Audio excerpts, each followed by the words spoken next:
Kakeni anga jamana hale la halawi ministri nyama shogel ko kala maiga hale koni la sike kunun tene kakeni fevrier kalo kli wolon la otamani ko fem koni hanga jamana sanfe kala so hale koni nyama so bulu so kunun tene ka shogel ko kala maiga hale koni be no kakeni fevrier kalo kli wolon la ani Fransi jamana ka bolo di nyogoma baro ko kono femi kono kuma kultani ali anga ko femi ali masarani sente jakulu commission de défense ni mali ni amina ni kolike au ye ko foni ali kono nala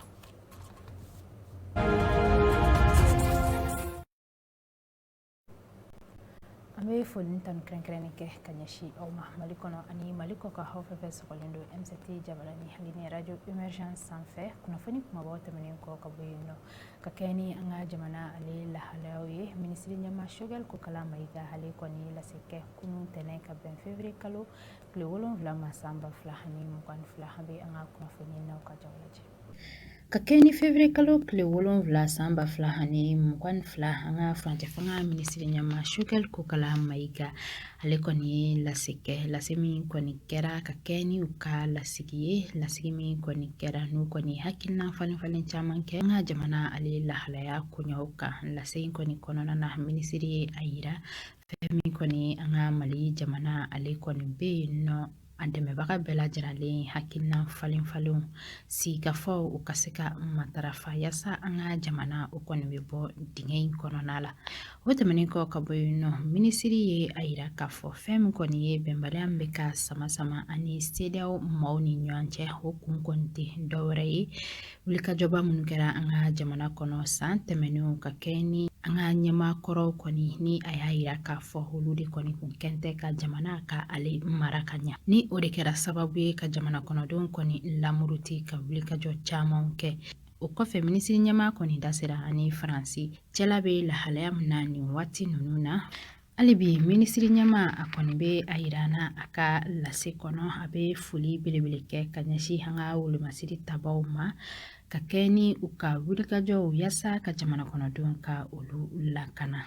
fokata se andafe jamana bela jirale fen koni simbe malikula ni ukoni kelembe kuka dema wira yasa ka anga jamana ka alideme ministri nyama amada udoroma koni wili dabla kanyeshi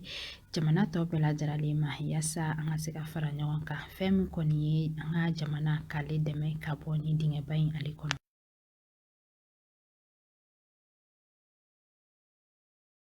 ambe temani kuna fonu alibi hanga jamana lakana ko bunankunka force barkan mauni ulu koni kanka anga jamana alibla mi hukum kono hanga kuna fonu na shek kulwali haliaka kuma galamatenku anga jamana dendo la habine falikani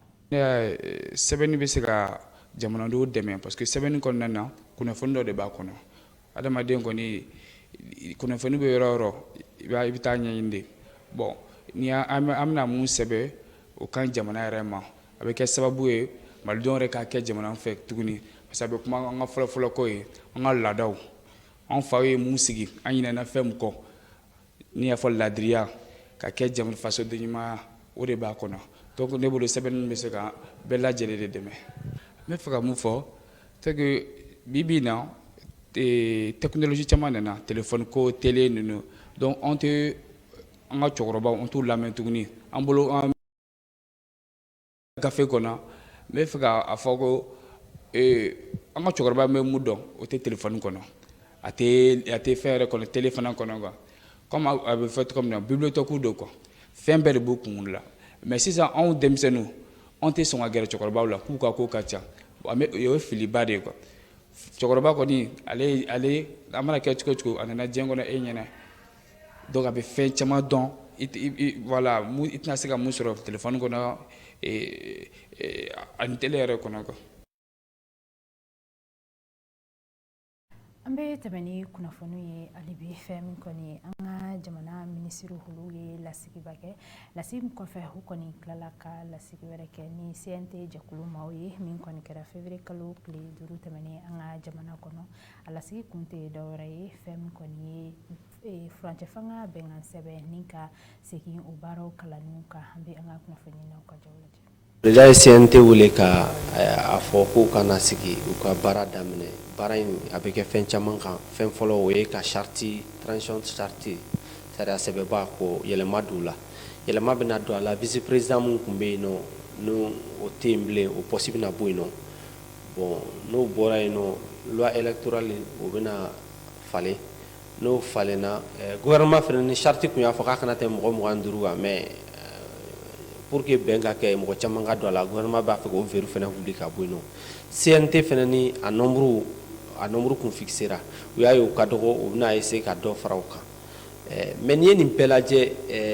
a b'a la fana transition durée u fana kan ka fixer o bɛ ka kɛ wagati min na an ka jamana ni CEDEAO ni communauté internationale bɛ kuma la ko pour que u ka bɛn date dɔ kan ka se ka fɛn bɛn ma kɛ fɛn kan fɔlɔ ni an ka mɔgɔw yɛrɛ ye date dɔ fixer fo CNT bɛna o adopter ne bolo an ka jamana ɲɛmɔgɔw b'a fɛ ka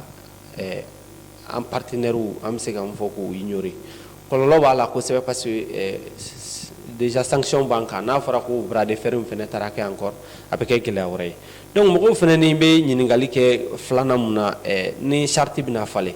hali n'a sɔrɔ gouvernement m'a fɔ est ce que u b'a fɛ a simiki présenter présidentya la wa candidaya la wa k'a sɔrɔ charte kun b'o bali mais ni charte yɛlɛmana a possibilité bɛ den a bɛ se ka d'a ma a k'i présenter président de la République a bɛ baara minnu kan k'olu laban mais an y'a ye jamana dɔw b'an da fɛ i n'a fɔ Tchad an n'an n'olu tɛ frontière kɛ mais an bɛɛ bɛ farafinna kelen in na Sahel kelen in na an y'a ye o président o bɛ ni présenter a bɛna transition gérer wa élection bɛna kɛ a bɛ ni présenter donc n'a bɛ se ka k'olu fɛ yen nɔ maliyɛnw fana ni an fana bɛ se k'a lajɛ donc o bɛɛ fɛn communauté internationale fana bɛna sɔn o ma a tɛna sɔn o ma wa donc ne bolo baara don an tɛ taa ka ɲɔgɔn to ne bolo compromis ka sɔrɔ bɛɛ ka se k'a yɛrɛ sɔrɔ a kɔnɔ.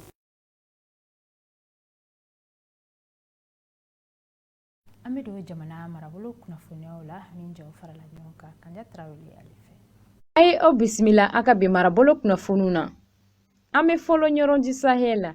tɛnɛndo février kalo tile 7 san 2022 Elhaji Umar Tal kɔni ka ziyara kɔni daminɛna wa u bɛna dɔgɔkun kelen de kɛ ni ziyara kofɔlen in yɛrɛ la ni nin bɛ kɛ a tako 36nan kɔni ye ɲɔrɔnji sahel kaw fɛ yen nɔ ni ziyara in hukumu kɔnɔna na silamɛdenw kɔni bɔra Maroc, Égypte, Algérie, Mauritanie, Sénégal, Burkina, Guinée kaw fɛ yen ani maliyɛnden minnu sigilen don jamana kɔ kan u bɛɛ lajɛlen nana k'i sen don ni ziyara kofɔlen kɔnɔna na nin don kɛrɛnkɛrɛnnen ninnu na u bɛna jɛ ka seliw kɛ kuranɛw bɛna kalan ani wajulu caman o bɛɛ lajɛlen tɛmɛnen kɔfɛ u bɛna tasibila kɛ ni ka ɲɛsin Tijaniya Cerno Haji Tal kɔni ma ni ale yɛrɛ de kɛra sababu ye ka ziyara kɔni ko sigi sen kan silamɛdenw ye hakilina jiginna nin bɛ kɛ Cerno Haji Tal kɔni bani san 100 de ye n'an bɔra ɲɔrɔnji sahel la an b'an kunda Kulikoro kan maa kelen ale kɔni bɔnɛna a nin na maa 6 olu kɔni banana sirabakan kasara dɔ kɔni senfɛ min kɛra karido février kalo tile 7 san 2022 Bamakɔ ni Kulikoro ni ɲɔgɔn cɛ ni kɔni sirabakan kasara in kɔni kɛra mobili 4x4 dɔ de fɛ ni ale kɔni bina a yɛrɛ ma ka sababuya kɛ mobili fan dɔ kɔni tiɲɛni ye maa bananenw olu kɔni taara Kulikoro kɛnɛyaso la walasa ka dansigi bi marabolo kunnafoniw na an bɛ taga Burem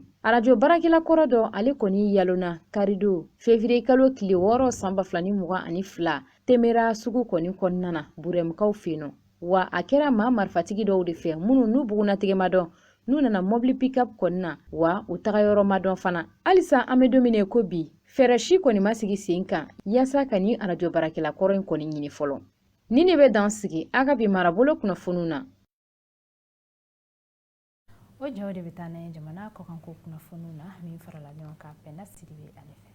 Centrafrique dugu kɔnɔna na u ka jamana ɲɛma ale y'u ka gouvernement ɲɛma Hari Mari Dondra k'o gɛn ka bɔ a nɔ la tɛnɛndon février kalo tile 7 la o kɔfɛ jamana ɲɛma ale y'a ka sɔrɔ ministre Félix Moluwa k'o kɛ ministre ɲɛma ye Félix Moluwa mun ye mathématique de kɛ kalan na karamɔgɔ kun don wa a bɛ sɔrɔ ministriya la kabini san 2016 la wagati min na président Touadéra ale sigira fanga la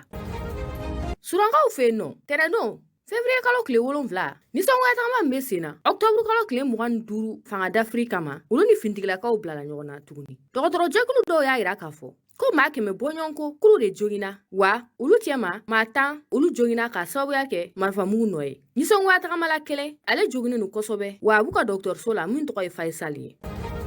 Haïti jamana o donna fɛn kɔnɔna na a bɛ fɔ mun ma ko cɛmancɛrɔ fanga tɛnɛndo février kalo tile 7 o de kun kan ka kɛ u ka jamana ɲɛma falen nga Jovenel Moïse ale fagara juillet kalo la kabini o la politiki jɛkulu olu ma se ka bɛn ko la fɔlɔ wagati min na o fanga mɔgɔ ninnu bɛɛ kan ka fanga bila u ka minisiri ɲɛma Ariel Henry ale bɛ ka jamana mara hali bi nga ŋunuŋunukanw cayalen no politikima dɔw y'a yira k'a fɔ k'olu ma sɔn nin ko in ma Madagascar dugu kɔnɔna na kabini fiɲɛjugu mun tira n'a bɛ fɔ ma ko cyclone Batsira ye a yirala k'a fɔ ko ye maa 21 de bɔnɛ a nin na wa maa 73 olu de ka duw n'u ka sɔrɔw tiɲɛna nin ko in senfɛ dɛmɛbaw bɛ baara la u ka jamana tilebiyan fan fɛ fiɲɛjugu in juguyara yen mun na ni k'u dɛmɛ ni k'u ka yɔrɔw saniya ni ka ji ɲuman k'o d'u ma nga jamana cɛmancɛla la ye min maaw kun sigilen tɛ n'a ye k'a fɔ ko ni fiɲɛjugu sugu bɛna ci u ka yɔrɔ la ye jamanadenw b'u dan ma u ka fɛnw tiɲɛniw cɛma I n'a fɔ an da sera ma kunnafoni ale kumabaw la fɛn min ye an ka jamana sanfɛ kalanso olu kɔni ɲɛmaayaso b'a sɔrɔ min kɛnɛ kan an ka minisiri ɲɛma Choguel Kokala Mayiga ale tun bɛ yen nɔ ni soba kofɔlen kɔni ale musaka bɛ tɛ jɔ fo sefa wari miliyari ani a kun kan fɛ Sidan Jakite an b'ale ka jaw lajɛ. An ka jamana ka premier ministre n'o bɛ tali kɛ Choguel Kokala Mayiga kan ale kɔni sen donna direction générale de l'enseignement supérieur et de la recherche scientifique ani Agence malienne d'assurance qualité de l'enseignement supérieur n'o bɛ tali kɛ sanfɛ kalanso ale ka bonbaw o bon kura dɔ la ɲɛnamayara an ka jamana kɔnɔna na min kasabi taara I jɔ fa wari miliyari 1 ani miliyɔn 90 ɲɔgɔn na min kɛra ni sababu ye ka dɛmɛ don sanfɛ kalanso ma. Premier ministre ka kumaw kɔnɔ a ye a jira k'a fɔ ko nin yɔrɔ kura in jɔlen o ye Mali ani Banque mondiale olu ka bolodi ɲɔgɔnma dɔ ye. N'o de kɔfɛ a ye foli ni tanuni kɛ ka ɲɛsin a baarakɛlaw ma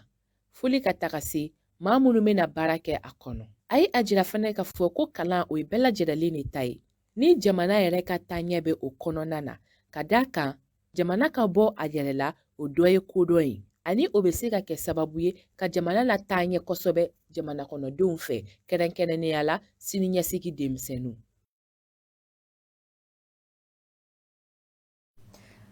Kunnafoni kuncɛla an ka jamana lahalaya olu bunankun kan fɛn min kɔni CNT commission de défense ale ɲɛma kɔni masala na an ka kunnafoni ɲinina Umaru Koyita an ka jamana hale ni Faransi ka bolodi ɲɔgɔnma baaraw hukumu kɔnɔ an bɛ o jaw lajɛ. A bɛ san caman bɔ farafina jamana caman kɔnɔ mɔgɔw bannen don Faransi ka politiki française min ye fɛɛrɛw ye Faransi bɛ min latigɛ politiki ko sira kan Mali la yan kabini Ibrahim Boubacar Keita ka fanga kɔni o ɲɔngirila min kɛra sababu ye autorité de transition mɔgɔw sigira fɔɲɔgɔnkɔ caman o kɔni o bɛ Faransi ani Mali cɛ o fɔɲɔgɔnkɔ min bɛ tali kɛ politiki ko sira kan ani lakanako min ye militaire ko sira o baaraɲɔgɔnya min bɛ Faransi ani Mali o ni ɲɔgɔn cɛ o bɛ se ka yira fɔɲɔgɔnkɔ minnu kɛra Mali ni Faransi cɛ wagati tɛmɛnen ninnu na ni kumakan jugu caman fɔra fan fila bɛɛ fɛ. Faransi ye dugu dɔ ye mun delila ka an mara ka tɛmɛ a ye dugu caman mara ka tɛmɛ mais dugu mun don ale a tɛ se ka balo ni anw tɛ o de la a kelen don k'a ka ko caman de sigi sen kan walasa an kana tila o la cogoya si la o de la ni panasiw talen depuis ni panasiw ma ta u ka de Gaulle mun tun bɛ yen tuma min na ni Faransi yɛrɛ kun binna jɔnya la Allemagne bolo a nana yan mo Français bɛ ka ɲinɛ o yɔrɔnin kɔ mina u hakili dilancogo de la de Gaulle le nana k'a fɔ farafinw ye ko bibi in na an y'an ka yɛrɛma hɔrɔnya a tilala na a minɛnaw na an y'a dɔn n'i y'i ka yɛrɛma hɔrɔnya t'i bolo ni mɔgɔ wɛrɛ nana minɛ a bɛ mun kɛ i la donc an b'aw deli a y'aw denw d'an ma u ka taa kɛlɛ kɛ k'an ka dugu tila fɛ alimanw na. Walasa politiki ko ale ni lakanako dɔnbagana caman y'a yira k'a fɔ Faransi min n'ale kɔni kɛlen don ka Mali jalaki k'a yira k'a fɔ ko Mali kɔni ale bɛ ka baara kɛ ni Russie jamana ale ka mercenaires ye minnu ye Wagner ye ko Faransi kɔni ale bɛ sɔn k'a ka kɛlɛkɛcɛw k'olu labɔ Mali la ka t'u daga an ka kɛrɛfɛ jamana dɔw la a dɔw bɛ tali kɛ Côte d'Ivoire ani Niger yanni kalafiliw ka kɛ ka se ka ɲɛmɔgɔ kuraw sigi Mali la minnu nana kalafili sira fɛ barisa teriya kɔni Bamakɔ ani Paris ni ɲɔgɔn cɛ. Bon, m'a fɔ mɔgɔ minnu bɛ ka u jigi da o kan u bɛ k'u jigi da fu de kan parce que maliyɛnw tɛna sɔn tugun an binna dingɛ min kɔnɔ k'an ka bi o kɔnɔ tugun mais Français ka fɛɛrɛ bɛ se ka kɛ mun ye n'i y'a ye u bɛ ka CEDEAO ni fɛnw pousser an ka taa kalata la joona o kɔrɔ ye di ko sisan n'an taara kalata la maliyɛnw bɛ yɔrɔ min na sisan u tɛna sɔn ka mɔgɔ ta mɔgɔ min bɛ Faransi fɛ mais mun bɛ se ka k'a kɔnɔ Français u ka armée ni fɛnw bi yan n'i y'a ye an b'a fɔ k'u ka taa u bɛna mun kɛ u bɛ mɔgɔ dɔ de ta k'a fɔ o de gagnera u ka fɛnw bi yan u ka maa sanuw bi yan n'o ye ONG ni fɛn ninnu ye minnu b'u yɛrɛ kɛ observateur ye olu bɛ bɔ dɔrɔn k'a fɔ k'a sɔrɔ bɛɛ bɛ résultat ma bɔ olu bɛ bɔ dɔrɔn k'a fɔ nin tigi de gagnera k'a sɔrɔ nkalon don donc u b'a fɔ k'u b'o tigi ta k'o lakana k'a fɔ ko minnu bɛ fanga la k'u bɛ fɛ ka namara de kɛ ko donc ni ne gagnera u b'a essayer ka kɛlɛ kɛ jagoya la k'o tigi sigi an kunna ni Barkane taara Takuba tagali ye jagoya parce que Takuba ni Barkane a bɛ ko misiba n'a den quoi mun dama bɔ si la mais n'a barili la a bɛ se k'i ka fɛn dɔw déranger dɔɔni mais o t'an ka lakana an bɛ yɔrɔ bɛɛ lakana ni Ala sɔnna même u ye base minnu bila n k'u bɛɛ lakanalen dɔ bi nin bɛɛ kɔfɛ yala Faransi ale ni Mali cɛla bɛ cogo di sisan nin bɛ kɛ baarakɛɲɔgɔnya bannen ye wa an y'a fɔ n ye gouvernement ka communiqué lamɛn u ko ko kɛlɛ t'a ni mɔgɔ si cɛ seulement an bɛ mun na an ni dugu bɛɛ an k'an ka ko kɛ bonya ni karama kɔnɔ parce que n'i bɛ diplomatie kunna jamana tɔw ni ɲɔgɔn cɛ ka ko kunna i bɛ ko bɛɛ de kɛ walasa dɔgɔyama kana se i ka jamana ma. O jaw tɛmɛnen kɔ ka bɔ yen nɔ an b'a fɔ ni bɛ dan sigi aw ka bi bamanankan kunnafoni ale la an ka wulikajɔ ye kunnafoni minnu sɔrɔ ka di aw ma o de kɛra ninnu ye aw sɔgɔlen ka to MCT Jabara na aw k'an bɛɛ ni kɛnɛ ɲɔgɔn wɛrɛ kan.